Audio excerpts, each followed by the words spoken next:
যি ঠাইত গৈ পালোঁ সেই ঠাইত খুব ধুনীয়াকৈ পাৰ্টি হৈ আছিলে আৰু তেওঁলোকে নাচিছে ভালকৈ খুব ধুনীয়াকৈ নাচিছে ইমান ফূৰ্তি কৰিছে আৰু লগতে মোকো নাচোৱাবলৈ লৈ গ'ল আৰু মই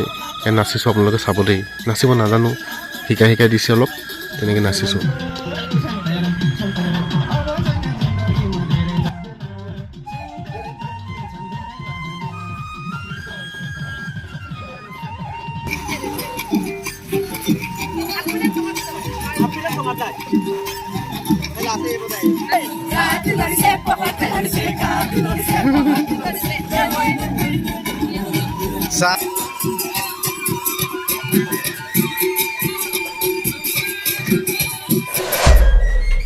আপোনালোকৰ